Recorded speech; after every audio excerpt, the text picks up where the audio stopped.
Oleh sebab itulah tuan-tuan yang dirahmati Allah, pada malam ni kita cuba bicarakan topik yang berkaitan dengan syukur ini. Mudah-mudahan saya sendiri dan juga tuan-tuan pada malam ni dapat kita selami erti syukur supaya kita lebih bersyukur kepada Allah Subhanahu wa taala.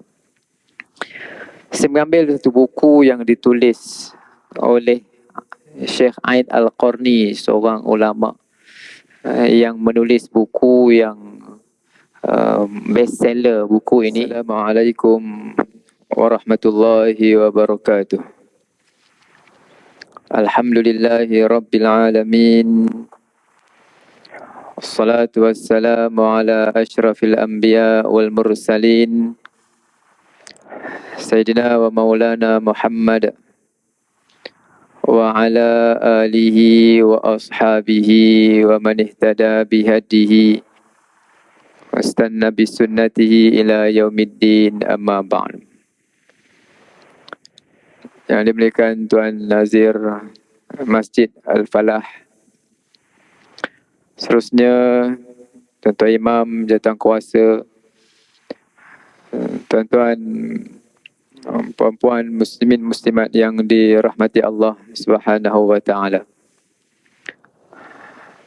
Alhamdulillah, syukur kita panjatkan ke hadrat Allah Subhanahu wa taala pada malam ni dapat kita bertemu bersua muka, berada dalam majlis ilmu, berada dalam rumah Allah Subhanahu wa taala. Mudah-mudahan Allah Ta'ala memberkati segala amal kebajikan kita. Mudah-mudahan Allah Ta'ala menjadikan kita orang yang istiqamah dalam melakukan kebajikan. Tuan-tuan yang dirahmati Allah, pada malam ni apa yang saya ingin berkongsi dengan tuan-tuan tentang konsep syukur, yang merupakan satu perkara yang sangat dekat dengan keimanan. Kerana konsep syukur ni tuan-tuan, kita menghargai segala pemberian daripada Allah. Bila kita menghargai orang yang tak ada Tuhan, yang tak ada beriman dengan Tuhan, dia nak menghargai kepada siapa? Kita yang ada Tuhan berdoa, berharap, bergantung kepada Allah. Orang yang tak ada Allah, tak ada Tuhan dalam hidupnya, dia nak bergantung, nak bersyukur kepada siapa? Sebab dia tak ada tempat, tak ada orang yang dia ingin hargai, dan dia tak ada rasa pemberian ini datang daripada Tuhan. Bahkan dia merasai datangnya nikmat, segala kurniaan ini daripada dirinya sendiri. Oleh sebab itulah tuan-tuan yang dirahmati Allah, pada malam ni kita cuba bicarakan topik yang berkaitan dengan syukur ini. Mudah-mudahan saya sendiri dan juga tuan-tuan pada malam ni dapat kita selami erti syukur supaya kita lebih bersyukur kepada Allah Subhanahu wa taala. Saya mengambil satu buku yang ditulis oleh Syekh Aid Al-Qarni, seorang ulama yang menulis buku yang bestseller buku ini. Tajuk yang pertama daripada buku ini ialah bersyukurlah, katanya.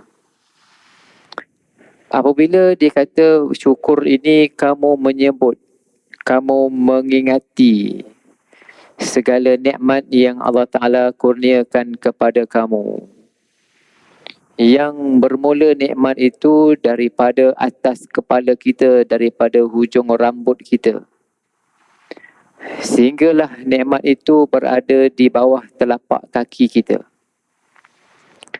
Yang semua nikmat-nikmat ini Disebutkan oleh Allah, wa in ta'uddu ni'matallahi la tuhsuha. Kalau kamu mengira nikmat Allah, nescaya kamu tidak dapat menghitungnya.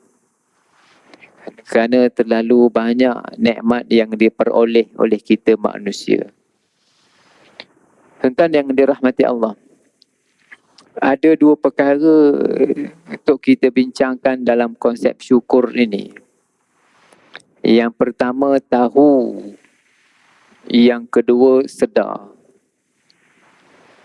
Tahu, saya yakin yang ada dalam masjid ini, semua kita tahu.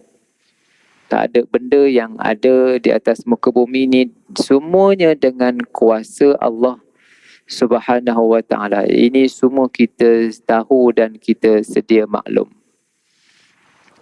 Tetapi yang mungkin membezakan antara kita, sama-sama kita, dan juga antara kita dengan orang yang lain ialah tentang kesedaran. Kesedaran.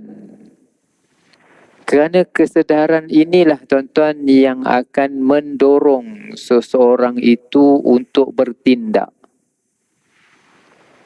Tahu je, tuan-tuan, mungkin tak mendorong sangat untuk kita bertindak.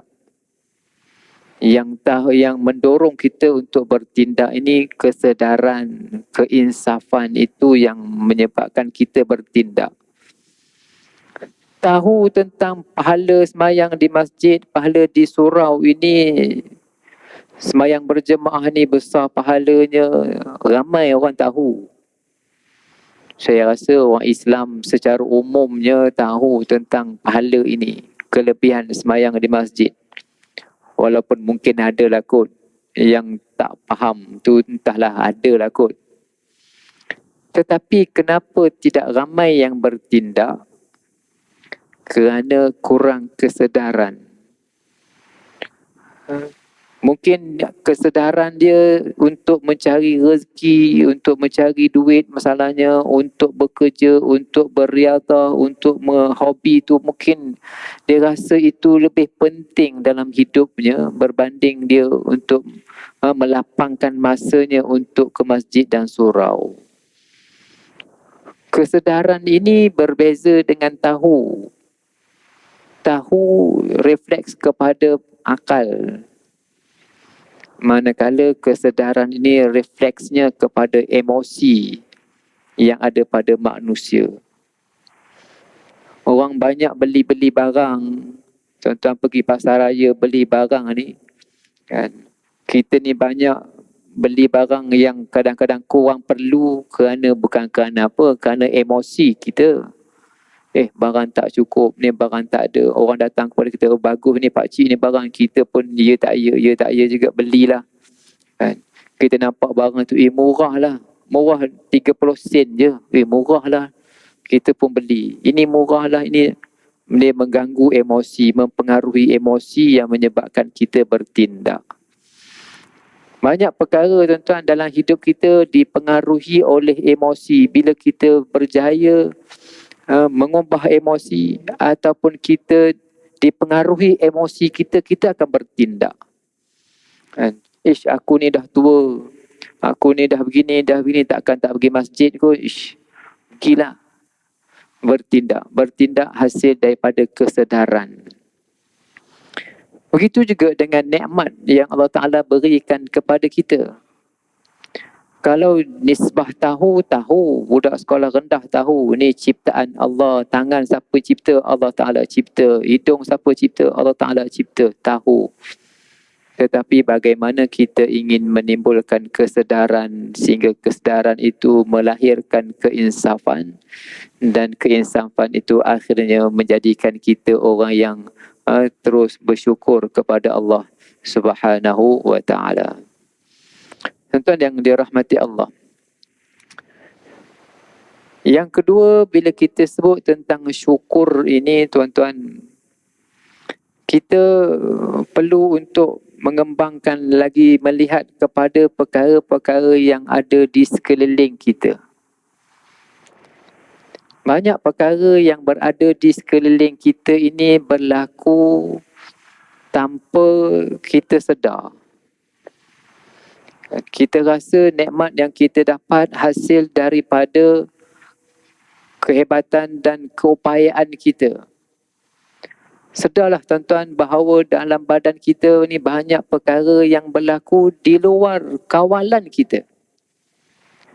Degup nadi kita ini kita tak mengawalnya. Kita punya nafas kita walaupun kita rasa kita boleh kawal, tetapi realitinya kita tidaklah mengawal sepenuhnya. Waktu kita tidur kita tak kawal. Perjalanan darah kita pun kita taklah mengawalnya. Dia berjalan dalam badan kita, kita tak mengawal badan kita. Tak mengawal perjalanan darah. Kedip mata kita ni pun tuan-tuan. Mata kita ni tuan-tuan rasa berkedip berapa kali seminit? Dan seminit mata kita berapa kali berkedip? Dan tak tahulah kalau tuan-tuan kira. Kan? Kita sekejap kedip, sekejap berkedip, sekejap berkedip. Pun kita tak mengawalnya. Berkedip mata kita, kita tak mengawalnya.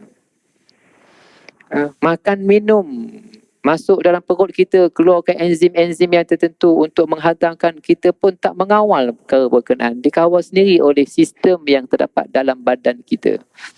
Masuk dalam usus kecil, usus besar, sebelum tu ditapis oleh dalam buah pinggang ada darah dan sebagainya, dikawal, bukan dikawal oleh kita manusia. Kan? Pendek kata tuan-tuan, badan kita tak mengawalnya. Begitu juga bukan sekadar badan kita tak mengawal badan kita juga tidak mengawal kita punya nasib yang ada dalam diri kita pun kita tidak mengawalnya. Siapa yang ingin menjadi miskin? Siapa yang ingin menjadi bodoh?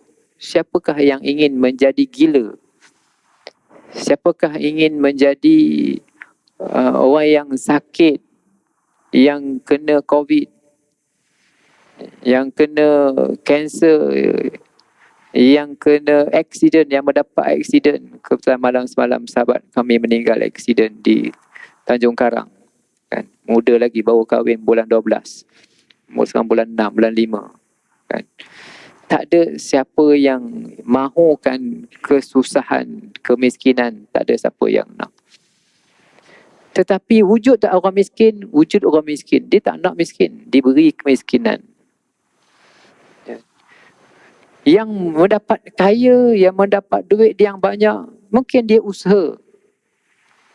Tetapi betapa ramai yang usaha, yang mahu menjadi kaya, pandai, hebat dan sebagainya, tak dapat pun. Kan? Ada yang dapat, alhamdulillah, dan mungkin ramai lagi yang nak tapi tak dapat.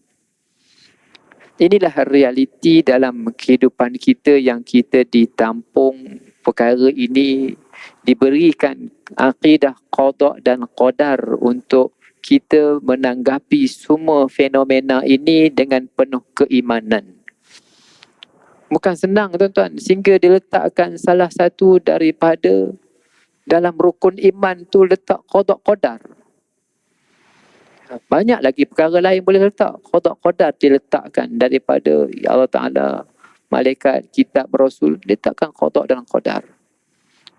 Nak ceritanya banyak perkara. Boleh saya katakanlah tuan-tuan, dalam hidup kita ini 70%, 80% secara umumnya ditentukan oleh Allah Subhanahu Wa Taala. Lelaki, perempuan, kita ke yang tentu? Kita nak hidup lelaki. Saya nak hidup orang Melayu. Saya nak jadi hidup pada tarikh tahun 1970. Saya nak lahir pada tahun sekian. Tak. Saya nak ni mak ayah saya pun tidak juga. Saya nak ni sekian-sekian ni jadi mak saya, tak ada. Semua sebahagian besar daripada hidup kita ni ditentukan oleh Allah Subhanahu Wa Taala melalui qada dan qadar. Dan adalah dalam beberapa persen yang lagi kita menentukan sama ada kita menentukan kebaikan ataupun kita menentukan kepada perkara yang tak baik. Tuan-tuan yang dirahmati Allah. Oleh kerana itulah tuan-tuan, bagaimana kita melihat perkara ini daripada perspektif syukur, supaya akhirnya kita dapat memahami bahawa segala pemberian yang Tuhan berikan ini ada sebab dan musababnya, dan ada dia punya pilihan Allah Subhanahu wa taala. Daripada perspektif sains, tuan-tuan, mereka orang sains ni dia cuba melihat secara konsisten. Sains ni dia mementingkan konsisten. Dia dapat satu benda yang berlaku secara konsisten, maka dilahirlah satu teori. Kan? Kalau teori graviti, ada benda ni lepas jatuh, lepas jatuh, lepas jatuh, oh dia kata ni teori graviti. Kan? Mana-mana benda yang berat, kalau lepas laju jatuhnya. Benda-benda yang perlahan kalau lepas dia lambat jatuhnya. Dia tengok, perhati konsisten, lahirlah satu teori. Tapi dalam badan manusia ni pun kadang-kadang dia tak ikut teori sains. Dalam badan kita nak sebut ni kuasa Allah Subhanahu wa taala, kan tuan-tuan. Kita punya kening kita, kita punya bulu mata kita, kita punya misai, bulu hidung, janggut, rambut, semua ni jenis rerambut belaka. Rerambut belaka. Ada yang panjang, ada yang tak panjang. Ada yang tak panjang-panjang dah. Rambut dia memang panjang. Kening ni tak panjang. Bulu mata dia berhenti setakat itu je. Tak panjang dah bulu mata. Kalau bulu mata panjang, susah juga tuan-tuan. Misai dengan bulu hidung ni dekat je. Kan? Misai panjang. Bulu hidung dia bukan jadi panjang. Kan? Janggut dia memanjang. Kening dengan rambut tak jauh, tapi ada yang cepat panjang, ada yang lambat panjang. Tak mudah bagi manusia nak fikir, nak buat, bukan senang. Melainkan kita memahami ini kuasa Allah Subhanahu wa taala, tak ada, bukan dengan kuasa manusia. Wajah-wajah kita ni tuan-tuan, kita ada berapa orang dalam masjid? 50 orang lah kita kata. Setiap satu daripada wajah-wajah yang ada pada kita ni tuan-tuan, semuanya ada 2 biji mata, ada hidung, ada mulut, ada pipi, ada lubang hidung. Tetapi sama ke tak pattern muka-muka kita ni tuan-tuan? Nak buat muka ni bagi tak sama, satu-satu orang macam ni, orang macam ni, seorang macam ni, seorang macam ni, seorang macam ni. Kan? Kalau kita passion, kalau kita buat satu-satu design, mudah. Kalau kita buat satu pattern je, sama je, mudah lah. Buat telefon ya, satu pattern macam ni, mudah lah kalau kita nak buat. Tapi tak. Satu-satu telefon macam ni, satu telefon macam ni, orang ni macam ni, macam ni, macam ni, macam ni. Oh, tak sama muka-muka orang ni. Walaupun ada yang kata dalam dunia ni ada 6-7 orang muka sama, tak tahulah tuan-tuan. Saya tak pernah jumpa lagi lah muka yang sama dengan muka saya. Taklah kalau tuan-tuan dah pernah jumpa, tak tahu. Kan? Tapi ada juga yang kembar-kembar tu kita jumpa lah tuan-tuan. Tapi saya sendiri, saya tak jumpa dengan muka yang sama dengan saya. Nak buat muka manusia seorang-seorang beza-beza, kan senang. Bukan sekadar itu, nak letakkan cita rasa pula. Ini seorang cita rasa begini, cita rasa berbeza. Ish. Kan? Akhirnya saya menyebutkan perkara-perkara ini tuan-tuan untuk kita letakkan tadi apa yang saya sebutkan tadi, syukur tadi. Kan? Supaya kita disebutkan dan disedari bahawa kita ni adalah makhluk ciptaan Allah Subhanahu wa taala yang dijadikan mengikut aturannya, mengikut dia punya sistem yang Allah Ta'ala jadi. Namun Allah Ta'ala beri sedikit kebebasan kepada manusia untuk memilih, untuk buat. Dan walau macam mana pun itu, akhirnya dengan kuasa Allah Subhanahu Wa Ta'ala jugalah. Kan akidah kita ahli sunnah wal jamaah, bukanlah semua manusia ni semua dia buat. Dan juga bukanlah power itu ada pada manusia, semua kita kaitkan dengan Allah Subhanahu Wa Ta'ala. Apabila kita melihat dan menyedari perkara ini tuan-tuan, maka untuk kita sedar bahawa banyaknya rezeki yang ada pada kita, sihatnya badan kita ni bukan dengan sebab kehebatan dan keupayaan kita. Tetapi dengan pilihan dan juga dengan qada dan qadar Allah Subhanahu Wa Taala di atas hikmah yang kita tak tahu. Ada orang yang meninggal seusia 2 hari, seusia 2 bulan, seusia 2 tahun, seusia 20 tahun, seusia 80 tahun. Ada yang sihat sampai 80, 90 tahun sihat. Ada orang yang 20 tahun sakit, macam-macam sakit. Walaupun asbabnya makan, asbabnya mungkin sebab aksiden, tetapi ini adalah suatu hikmah yang Allah Ta'ala beri supaya kita sedar. Sebab topik kita pada malam ni ialah tentang syukur kita kepada Allah Subhanahu Wa Ta'ala. Sebagaimana yang disebutkan tadi, syukur ini untuk kita sedar kepada mun'im, kepada orang yang memberi. Siapa yang memberi? Kalau orang yang tak ada Tuhan, dia nak syukur kat siapa? Orang yang tak ada agama, dia nak syukur kat siapa? Orang yang tak ada Allah Ta'ala, dia nak syukur kat siapa? Kita ada Tuhan, kita rasa ini semua pemberian Tuhan. Ini pentingnya agama dan kaitan yang rapat antara syukur dengan keimanan kepada Allah Subhanahu Wa Ta'ala. Oleh kerana itu, syukur ini ialah sesuatu pengiktirafan yang ada dalam diri seseorang. Dia mengiktiraf, dia mengakui. Dengan kata lain, dia tak ada penyakit sombong. Dia tak ada penyakit dengki. Dia tak ada juga penyakit tamak. Orang yang ada sombong tak ada syukur. Orang yang tamak tak adalah syukurnya. Orang yang dengki pun tak ada syukurnya, tuan-tuan. Kita biasa dengar, tuan-tuan, kalau orang sebut syukur, macam mana syukur? Menggunakan nikmat pada tempat yang betul. Betul, itu salah satu daripada tafsiran tentang syukur. Syukur kita dapat benda ni, dapat air, kita gunakan nikmat air pada tempat yang betul. Guna minum, basuh, bukan pergi membazir. Itu salah satu daripada tafsiran syukur. Saya cuba membawa pada malam ni, tuan-tuan, yang disebutkan syukur itu ialah kita tiada sifat sombong. Bila sebut syukur ni tak ada sifat dengki. Bila sebut syukur ni tak ada sifat tamak. Tuan-tuan bayangkan, ada tak pada orang dengki ni syukur? Ada tak pada orang dengki syukur? Ada tak pada orang tamak syukur? Dia banyak-banyak nak dapat syukur, tak ada. Orang yang dengki, orang yang tamak dengan orang yang apa satu lagi saya sebut dia, orang yang dengki, orang yang tamak, dan orang yang sombong. Orang yang sombong, besar diri.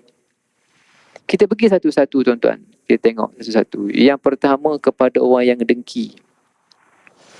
Dengki ni, tuan-tuan, penyakit yang berlaku, yang dia dengki, tak puas hati kepada orang yang dekat dengan dia.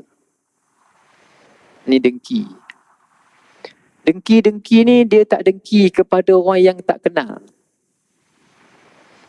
Tidak, tuan-tuan? Ada tak tuan-tuan dengki dekat orang yang ada dekat New Zealand? Oh, sana negara cantik. Kita dengki dekat orang sana.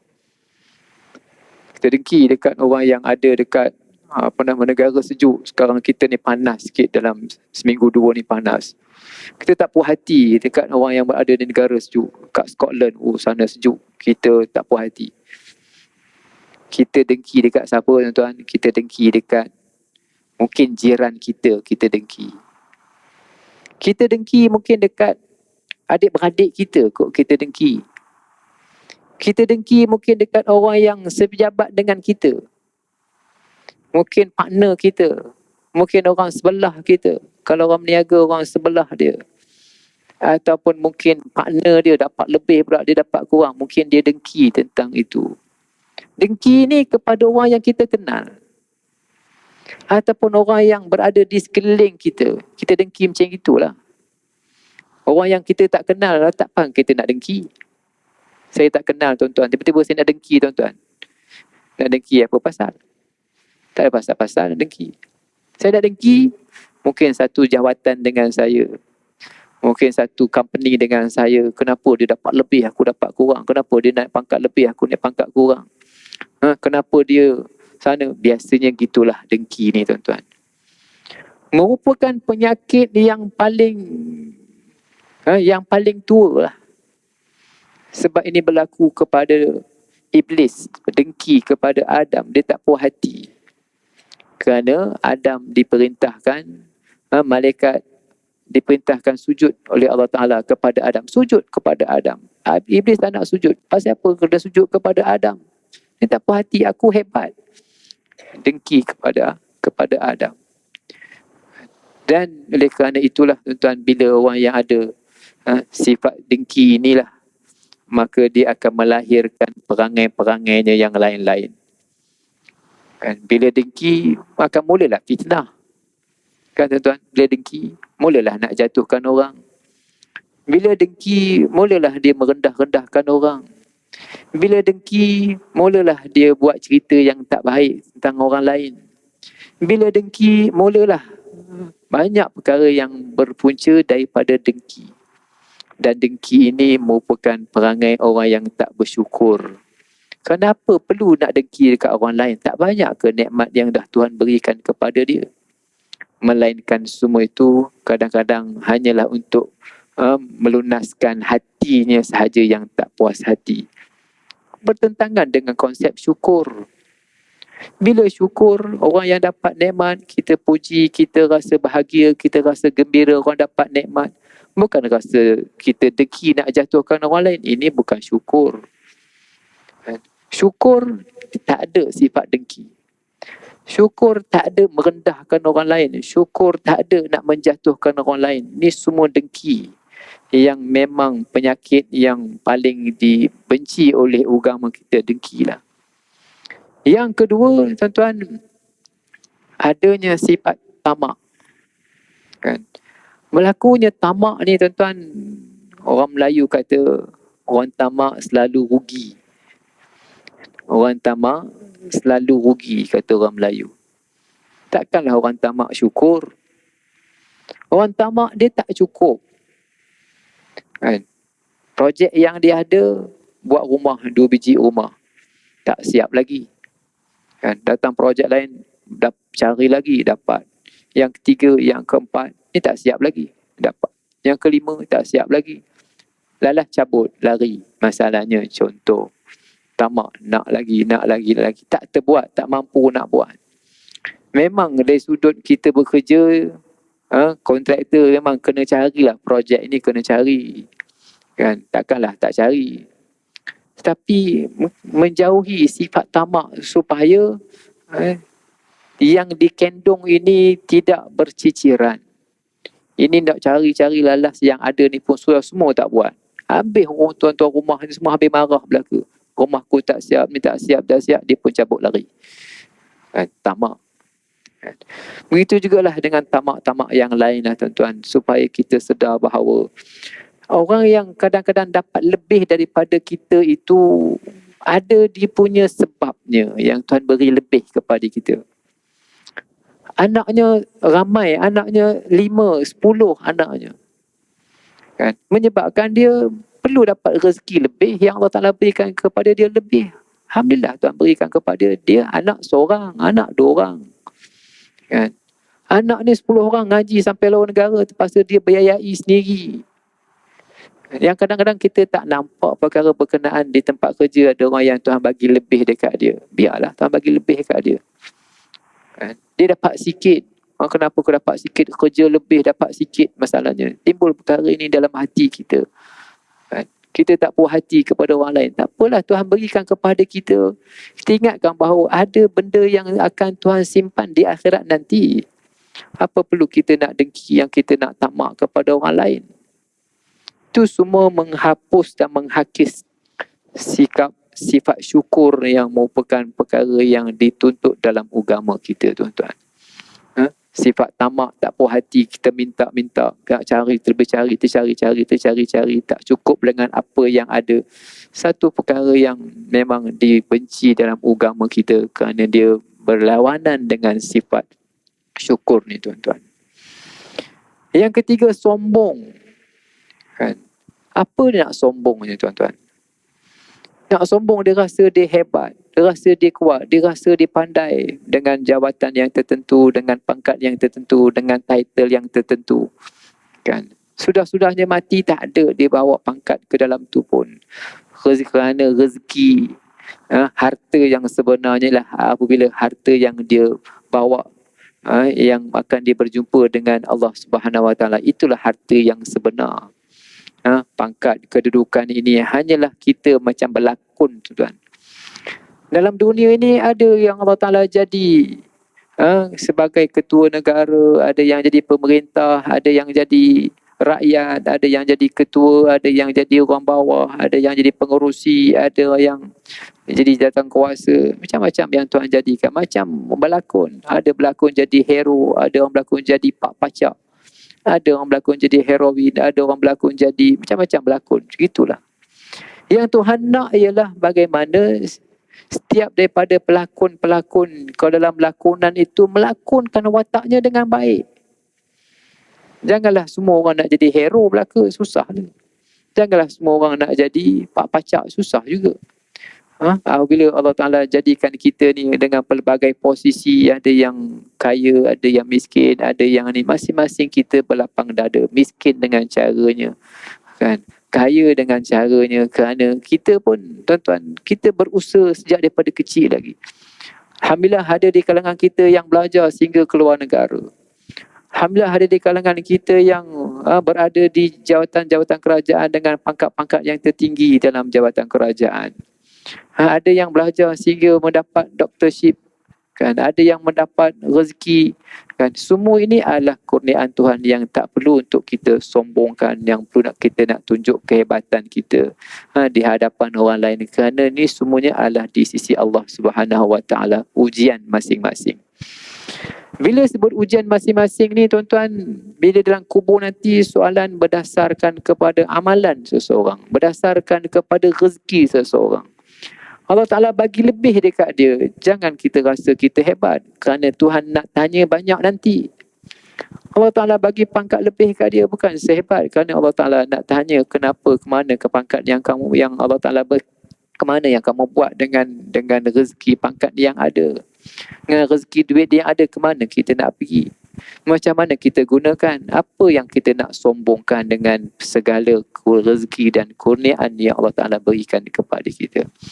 Ini semua, tuan-tuan, bercanggah dan berlawan dengan sikap sombong, dengan sifat syukur yang kita dituntut dalam agama kita ni, tuan-tuan. Sebab itu dalam Al-Quran banyak disebutkan tentang syukur ini. Wa man yashkur fa innama yashkuru li nafsih. Orang yang bersyukur ini sebenarnya dia bersyukur, yang sebenarnya dia bersyukur kepada dirinya sendiri, untuk dirinya sendiri.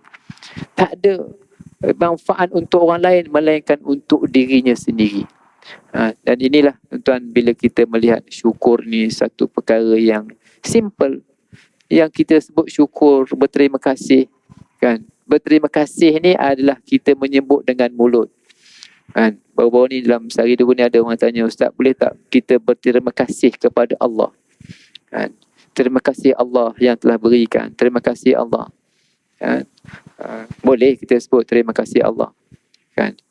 Kita bersyukur kepada Allah, maknanya kita berterima kasih kepada Allah, kan? Boleh tak kita berterima kasih kepada manusia? Ada yang sebut sesiapa yang tak berterima kasih kepada manusia, man lam yashkurin nas lam yashkurillah. Sesiapa yang tak berterima kasih kepada manusia, dia tak berterima kasih kepada Allah, kan? Apa maksud berterima kasih kepada manusia ni?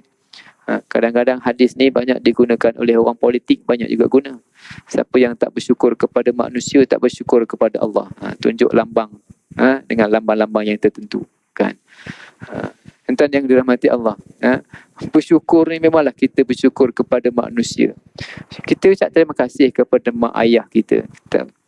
Kita ucap terima kasih kepada pemimpin, kepada sesiapa yang memberi kepada kita. Kita menghargai usaha mereka. Kerana satu sudut yang lain itu adalah tanggungjawab mereka. Walau macam mana pun di atas sifat kita manusia, kita berterima kasih, ucapkan penghargaan kepada sesiapa yang memberi, kan pemimpin ke, mak ayah ke, orang besar ke, kita ucapkan terima kasih kerana pemberian yang mereka beri. Sebenarnya yang kita ucapkan terima kasih itu, kita ucapkan terima kasih kepada Allah Subhanahu Wa Taala kerana dia bersifat pemberian, yang kita menerimanya dengan penuh hati yang berlapang dada, dan kita merasakan ini segala nikmat datang daripada Allah Subhanahu Wa Taala. Pemberi nikmat, pemberi, kita yang memberi. Kita pula tidaklah menjadi orang yang mengungkit-ungkit segala pemberian itu, kerana itu semua juga akan menyebabkan pahala amalan kita dibatalkan oleh ataupun dihapuskan pahalanya oleh Allah Subhanahu Wa Taala. Tuan-tuan yang dirahmati Allah, pada malam ni kita menyebutkan tentang konsep syukur. Konsep syukur yang kita menyebut terima kasih. Kan? Begitu juga kadang-kadang kita sebut Alhamdulillah. Kan? Sama ke Ustaz? Syukur dengan Alhamdulillah. Puji Allah Ta'ala, kita sebut Alhamdulillah. Alhamdulillah ni memuji-muji Allah Subhanahu Wa Ta'ala. Memuji-muji Tuhan, tuan-tuan, lagi dipuji Tuhan, lagi bagus. Lagi dipuji Tuhan, lagi bagus, kerana Allah Ta'ala ni memang berhak dipuji, dan bila dipuji Allah Ta'ala, bererti kita memperkecilkan diri kita. Kita puji Tuhan, maknanya kita memperkecilkan diri kita.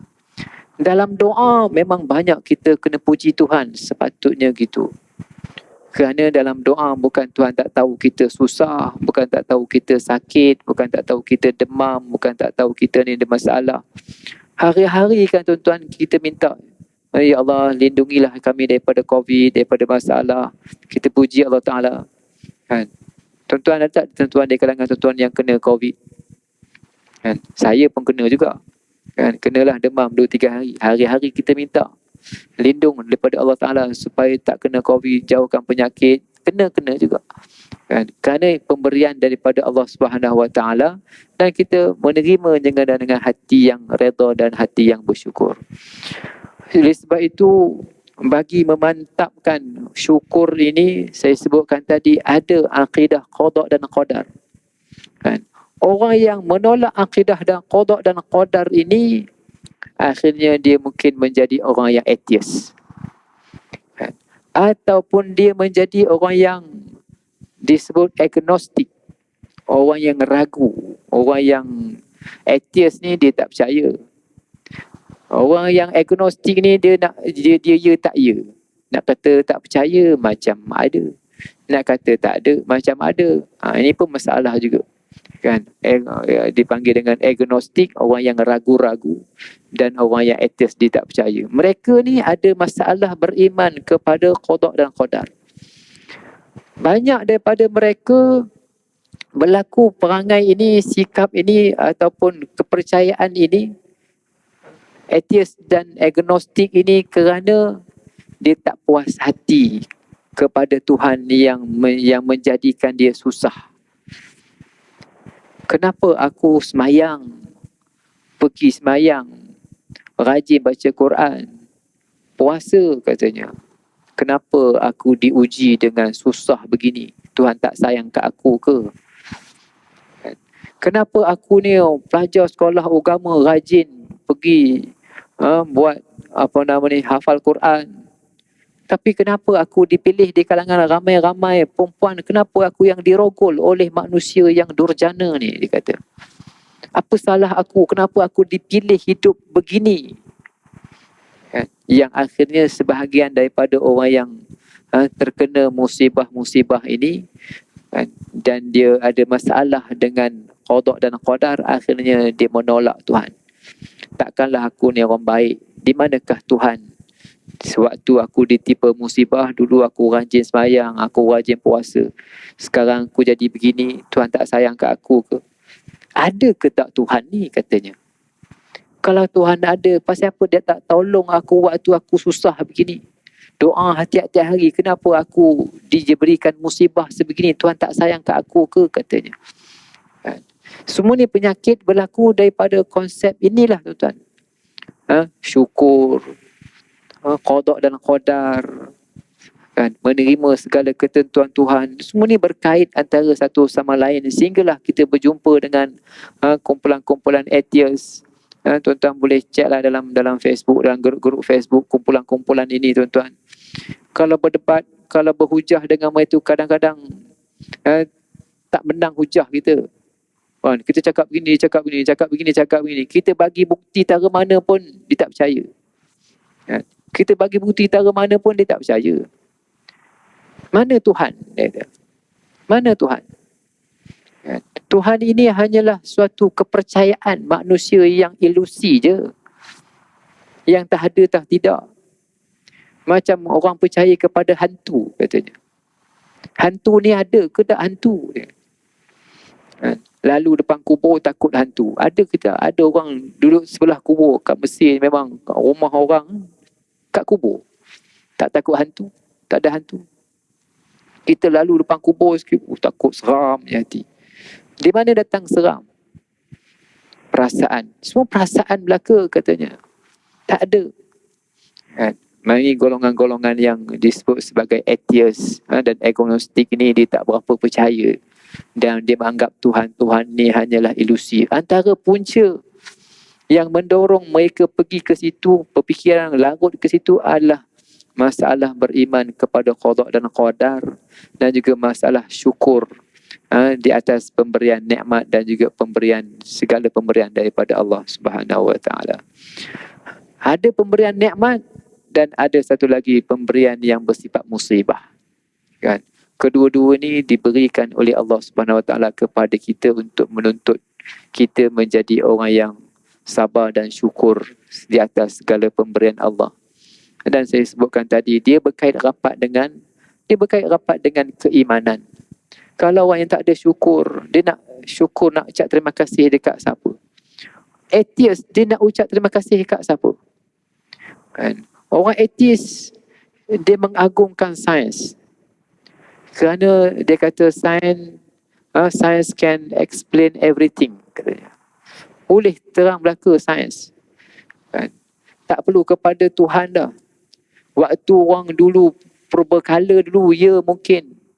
Kan? Orang perlu kepada kuasa-kuasa gaib, kuasa-kuasa Tuhan. Orang dunia sains ni nak perlu kepada Tuhan buat apa? Dulu zaman purbakala dulu, orang dulu bila bunyi guruh bunyi ni, dia kata ini ada Tuhan marah, dewa marah. Percaya yang karut marut katanya. Kan, bila dalam kemajuan sains dijumpalah, ini guruh sebab apa? Sebab bunyi. Perjalanan bunyi tak sama dengan perjalanan cahaya. Orang boleh faham. Jadi dia beriman kepada sains, lebih beriman kepada Allah Subhanahu Wa Taala. Sebab itu kita, tuan-tuan, bila kita bercakap tentang syukur ini, salah satu daripada sifat mahmudah yang dituntut untuk kita mempunyai sifat ini. Kerana dengan sifat ini menjadikan kita orang yang dapat rapat dengan Allah Subhanahu Wa Taala. Ada satu kisah tuan-tuan dulu di kalangan Bani Israel, diceritakan 3 orang. Kisah 3 orang. Di mana 3 orang ini orang yang ada penyakit kulit, ada orang yang penyakit buta, ada orang yang cacat. Lalu masing-masing ini minta kepada Allah Subhanahu Wa Taala supaya diberikan rezeki daripada Allah Subhanahu Wa Taala. Lalu mereka pun masing-masing dapatlah rezeki masing-masing. Dapat rezeki masing-masing. Satu hari bila dah dulu ni orang mereka ni miskin, tiba-tiba akhirnya menjadi kaya. Lalu orang mereka ni diuji oleh Allah Subhanahu Wa Taala. Diuji oleh Allah Subhanahu Wa Taala, ada orang yang sakit yang sama seperti mana mereka dulu jumpa dengan mereka. Ada orang yang sopak. Dulu dia sopak jadi kaya. Allah Ta'ala uji dengan orang yang sakit yang sama, yang sopak jumpa dengan dia. Sakit kulit ni sampai putih badan. Kan? Dia kata, Assalamualaikum Pakcik, saya ni minta tolong. Kan? Dia tak nak tolong. Dia tak nak tolong. Dia kata, bukankah engkau dulu Kan? Bukankah kau dulu orang yang sama penyakit macam aku ni juga? Tak ada, aku ni keturunan sekian. Dia tak percaya. Dia menafikan hakikat berkenaan. Berlalulah dia, tuan. Azan ke? Azan, silakan azan. Tuan yang dirahmati Allah. Kita sambung sikit lagi. Ada tiga orang yang terdapat kisahnya dalam Bani Israel, di kalangan Bani Israel, yang diuji dengan penyakit. Ada yang penyakit kulit, ada yang diuji dengan buta, ada diuji dengan sakit bahagian kepala. Lalu mereka ni susahlah. Akhirnya pendek cerita, masing-masing akhirnya menjadi kaya. Lalu datanglah malaikat kepada setiap orang daripada orang ini. Orang yang dulu sakit kulit, malaikat pun datang dekat dia. Wahai Tuhan, berilah aku sedikit makanan. Dia herdik, dia marah kepada orang miskin tadi. Lalu orang miskin tadi, malaikatlah datang. Dia kata, wahai Tuhan, tidakkah Tuhan dulu orang yang senasib sama macam saya juga? Dulu Tuhan pun sakit kulit macam saya. Tiba-tiba Tuhan telah pun diberikan rezeki oleh Allah SWT, jadi kaya, jadi hebat begini. Dulu Tuhan sakit macam saya juga. Tak ada. Saya tak ada macam itu. Saya dulu keturunan hebat. Saya memang banyak duit. Pergi kepada orang yang kedua pun sama juga. Dulu dia sakit bahagian kepala. Pun sama juga. Dia kata, dulu tidakkah Tuhan dulu sakit macam saya? Tak ada, saya tak sakit. Saya dulu memang kuat.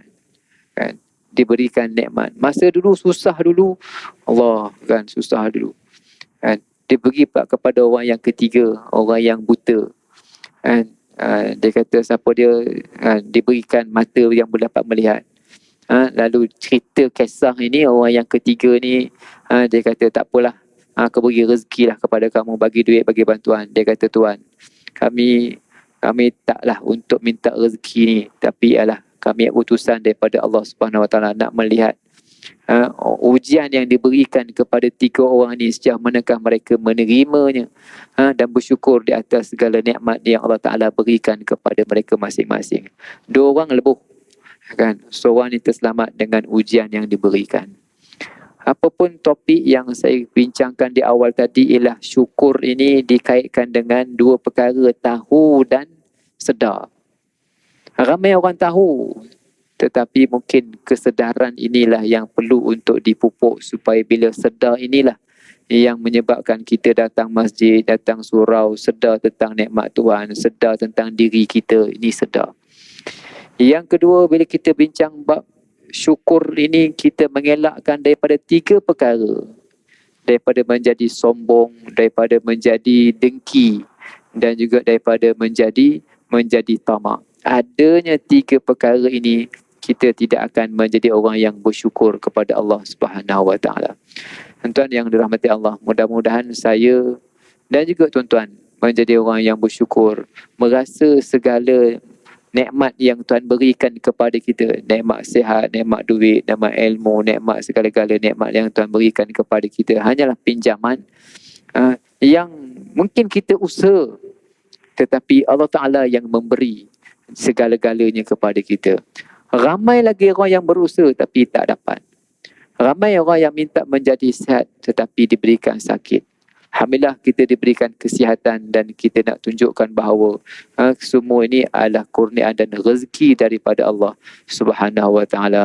Maka bersyukurlah sama-sama, sebagaimana yang Allah Ta'ala sebut, wa in ta'uddu ni'matallahi la tuhsuha. Kalau kamu mengira nikmat Allah Ta'ala, nescaya kamu pasti tidak akan dapat menghitungnya, kerana terlalu banyak nikmat yang Tuhan berikan kepada kita, seawal daripada hujung rambut kita sehinggalah ke telapak kaki kita, perkara yang kita tak kawal, tetapi pemberian daripada Allah Subhanahu Wa Taala. Itu yang dapat saya kongsikan dengan tuan-tuan pada malam ni. Aqulu qawli hadza wa astaghfirullahal azim li wa lakum. Assalamualaikum warahmatullahi wabarakatuh. Bismillahirrahmanirrahim. Allahumma anfa'na بما علمتنا وعلمنا ما ينفعنا وارزقنا علما ينفعنا. ربنا آتنا في الدنيا حسنة وفي الآخرة حسنة وقنا عذاب النار. وصلى الله على سيدنا محمد وعلى آله وصحبه أجمعين والحمد لله رب العالمين.